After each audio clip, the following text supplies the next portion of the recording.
Hello, so nice to meet you at this daily motivational meeting, reading quotes from world scriptures to empower positive vibe. We're reading the book from the beginning. Please find all the videos at our channel. And today's stories. Topic is Grace of the Prodigal Son. There was a man who had two sons, and the younger of them said to his father, "Father, give me the share of property that falls to me," and he divided his living between them. Not many days later, the younger son gathered all that he had and took his journey into a far country, and there he squandered his property in loose living. And when he had spent everything, a great famine arose in that country, and he began to be in want. So he went and joined himself to one of the citizens of the country, who sent him into his fields to feed swine. And he would gladly have fed on the pods that the swine ate, and no one gave him anything. But when he came to himself, he said, "How many of my father's hired servants have bread enough and to spare, but I perish here with hunger? I will rise and go to my father, and will say to him, Father, I have sinned against heaven and before you, and I am no longer worthy to be called your son. Treat me as one of your hired servants." And he arose and came to his father. But while he was yet at a distance, his father saw him and had compassion, and ran and embraced him and kissed him. And the son said to him, "Father, I have sinned against heaven and before you. I am no longer worthy to be called your son." But the father said to his servants, "Bring quickly the best robe and put it on him, and put a ring on his hand and shoes on his feet, and bring the fatted calf and kill it, and let us eat and make merry. For this my son was dead and is alive again. He was lost and is found." And they began to make merry. Now his elder son was in the field, and as he came and drew near to the house, he heard music and dancing, and he called one of his servants and asked what this meant. And he said to him, "Your brother came home, and your father has killed the fatted calf because he has received him safe and sound." But he was angry and refused to go in. His father came out and entreated him, but he answered his father, "Lo, this many years I have served you, and I never disobeyed your command, yet you never gave me a coin, and that I might make merry with my friends. But when this son of yours came, who has devoured your living with the harlots, you killed for him the fatted calf." And he said to him, "Son, you are always with me, and all that is mine is yours. It was fitting to make merry and be glad, for this your brother was dead and is alive. He was lost and is found." Another story. It is like a young who, on attaining manhood, leaves his father and runs away. For long he dwells in some other country, 10 or 20 or 50 years. The older he grows, the more needy he becomes. From the first the father searched for his son, but in vain, and meanwhile he has settled in a certain city. His home becomes very rich. At this time, the poor son, wandering through village after village and passing through countries and cities, at last reaches the city where his father has settled. Always has the father been thinking of his son, yet though he had been parted from him over 50 years, he has never spoken of the matter of anyone, only pondering over it within himself and cherishing regret in his heart as he regrets. Old and worn, I own much wealth, gold, silver, and jewels, garnets, and treasures overflowing, but I have no son. Someday my end will come, and my wealth will be scattered and lost, for there is no one to whom I can leave it. If I could only get back my son and commit my wealth to him, how contented and happy should I be, with never I further anxiety. Meanwhile, the poor son, hired for wages and here and there, unexpectedly arrives at his father's house. Seeing his father possessed of such great power, he was seized with fear, regretting that he had come to this place, and secretly reflects, this must be a king or some of a royal rank. It is no place for me to obtain anything for hire of my labor. I had better to go to some poor hamlet where there is a place for letting out my labor, and food and clothing are easiest to get. If I tarry here long, I may suffer oppression and forced service. Reflecting thus, he hastens away. Meanwhile, the rich elder and his lion seat has recognized him, son, at the first sight, and with a great joy in his heart, has also reflected. Now I have some one to whom I may bequeath my treasures or wealth. Always I have been thinking of my son, with no means of seeing him, but suddenly he himself has come, and my longing is satisfied. Though worn with years, I yearn for him as of old. Instantly he dispatches his attendants to pursue him quickly and fetch him back. Thereupon the messengers hasted forth to seize him.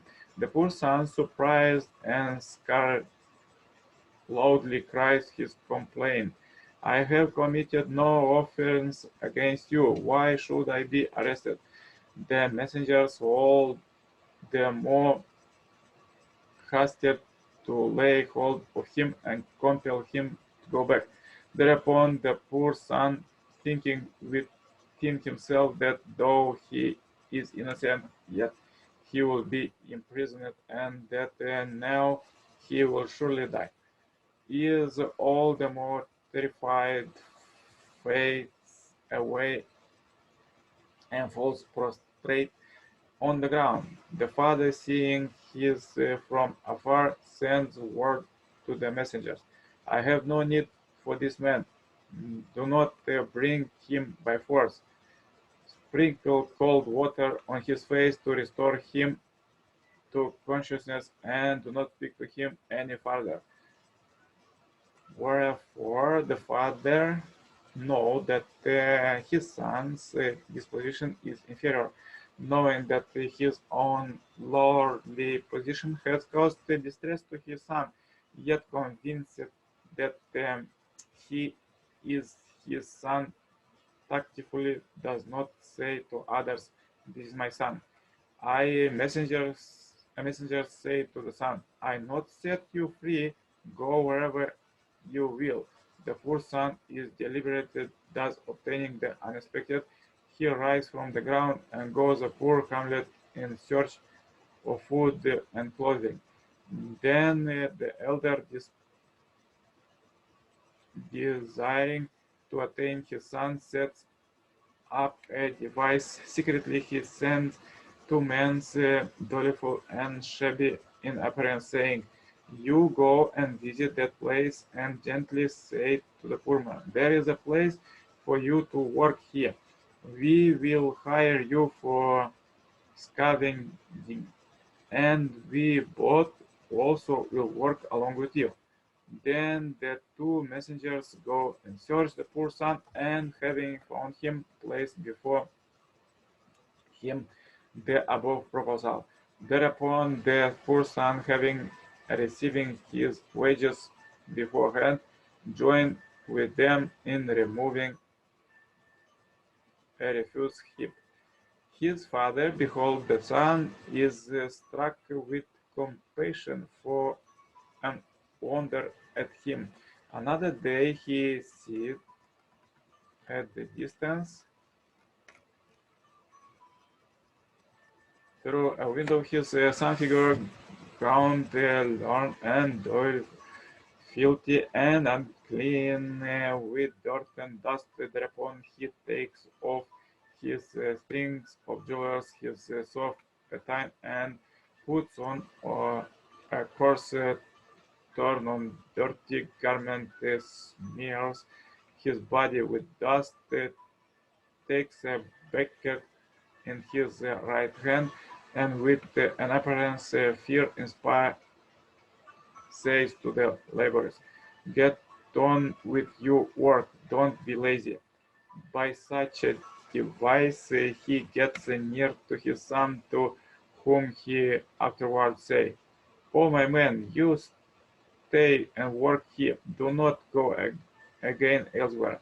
I will increase your wages, give whatever you need, bowls, utensils, rice, wet for flour, salt, vinegar, and so on. Have no hesitation. Beside, there is an old and worn out servant whom you shall be given if you need to him. Be at ease in your mind. I am as it were your father. Do not be worried again. Wherefore I am old and advanced in years, but you are young and vigorous.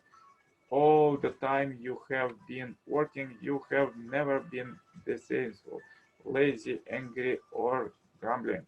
I have never seen you like the other laborers with such vices as this.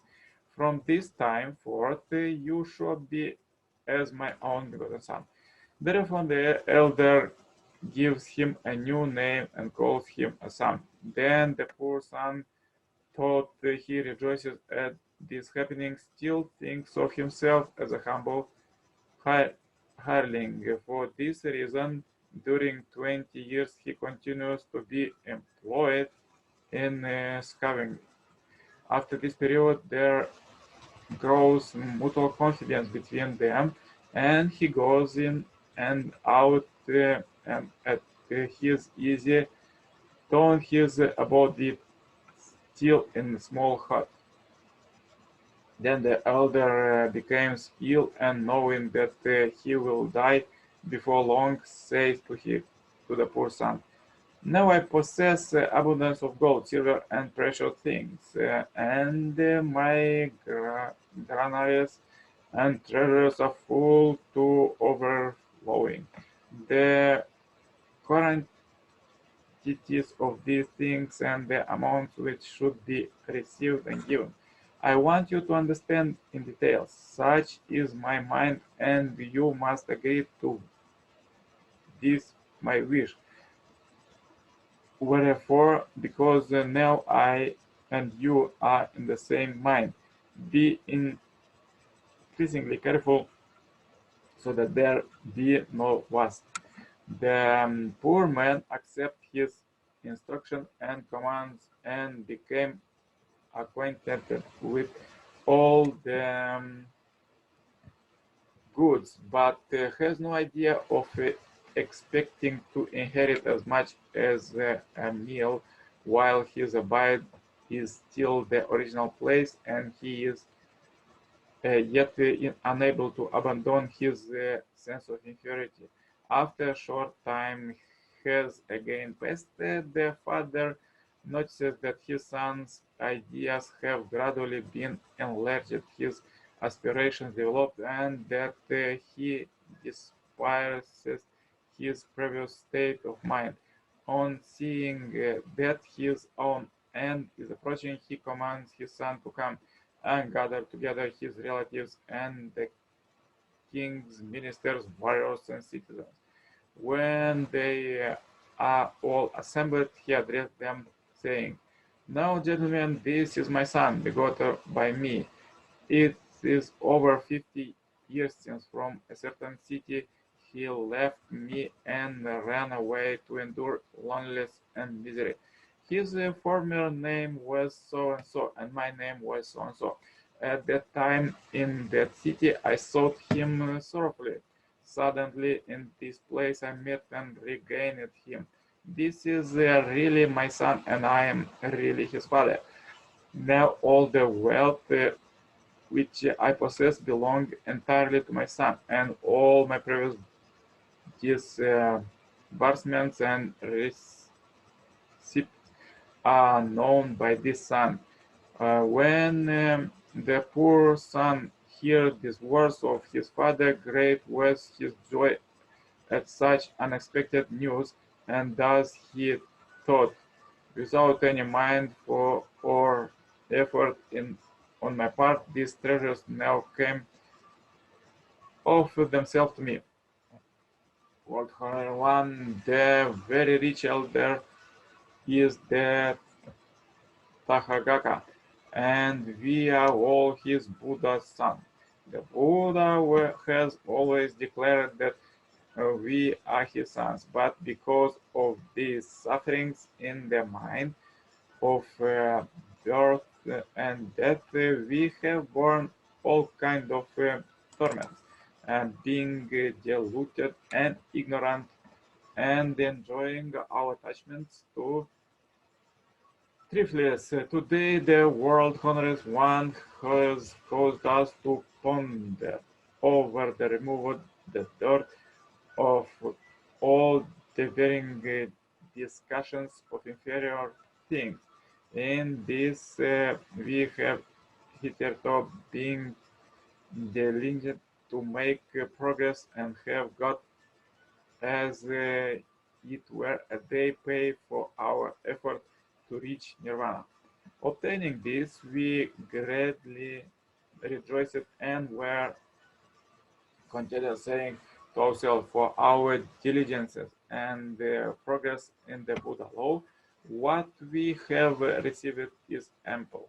The Buddha knows that our mind delighted in inferior things by his tactfulness taught according to our capacity, but still we did not perceive that we are the really Buddha sons.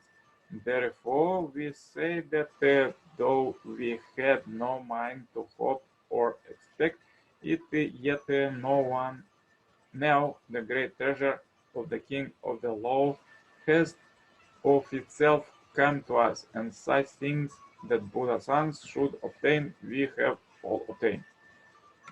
Further, let's read the quotes from the second coming Messiah, Reverend Samuel Moon. Parents suffer deeply if their child commits a crime. If he is sent to a jail, the parent would not say, "You deserve it." Instead, they would forgive their child, sympathize with him, and shed tears of compassion. Such is a parental love. If their child were sentenced to death, the parents, especially the mothers, would well, they would desperately search for some way to save their child, life even up until the last minute at the execution site. They would gladly trade their own lives for his. That is the precious unchanging love of a parent. In the heart of human parents, if the heart of the human parents move in this way toward their children, then do you think that God, the parent of humankind, would do any less? Never. God's love is far greater than human love.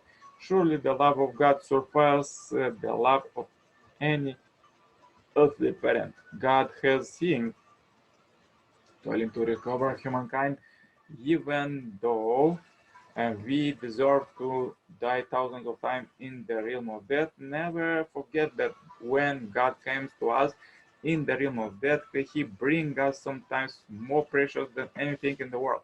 Understanding that when He saves us from the realm of death, He goes so with anguish and worried heart. The claim to claim us from the realm of death, God is willing to sacrifice everything, no matter what happens in human world.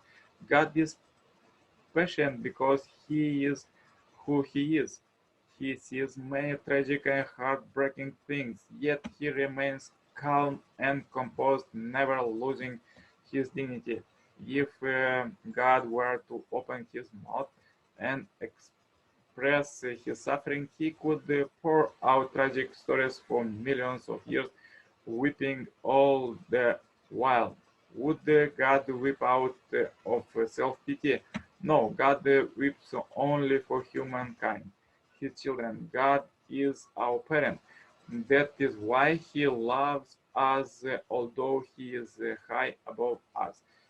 We can draw an analogy to the parents of a disabled child whose disability is so severe that he cannot recognize their love. The parents feel miserable, yet they cannot help but love their child, even though their child is unable to appreciate even 1/100 of their love, and it grieves their parents to face that. They nevertheless love their child, giving all the time. They earn to give love 100 times more. And when they see that their child is unable to appreciate any of it, they experience grief and frustration 100 times more.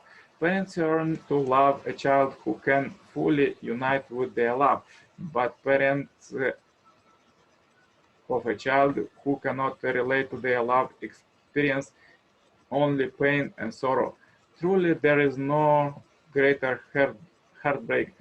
And now, can you imagine if it were not a matter of only one child lifetime, but forever? That is God miserable and heartbreaking situation trying to love human beings. Where is the supreme relationship between heaven and human beings, linking their deepest heart? No matter how high we climb and search, since God is the parent, we human must seek the position of God's children. Hence, in Christianity, God is called the Father, and we are called God's children. What is the standard of that parent-child relationship? It is below or above the line of the human fall. It cannot be below it. The standard should be above the level of the fall. Even among fallen people today, whose love is below the line of the fall, the parent-child relationship suffers when children are not beautiful. Imagine then how miserable it would be for parents who had never fallen. When we think about the difficult relationship between parents and children around us, we can fathom something God's situation. God surely intended to love his children with a love above the line of the fall. How strong would that love be? Yet, since no one has ever stood above the line of the fall, nobody knows. Heavenly Father has been searching for his lost children for 6,000 biblical years while enduring suffering upon suffering. However, if the children whom he finally found were weak and pathetic, how would he feel? It is conceivable that God might lament. It would have been better had I not found them. Are you confident that you are not children like that? Allow us to feel thy mercy touch, the touch of our Father who seeks us, carrying the burden of providence of for 6,000 years, still thou hast not cast us aside, although we are foolish and inadequate. So powerful quotes for today. If you have difficulties today, please watch one more time this video, share this video as we end this billion happy life subscribers marathon. Subscribe, contact me for consultations, cooperation, or to become a member of Heavenly Parents Holy Community globally. Wish you a great blessed day. Stay happy, healthy. Bye bye.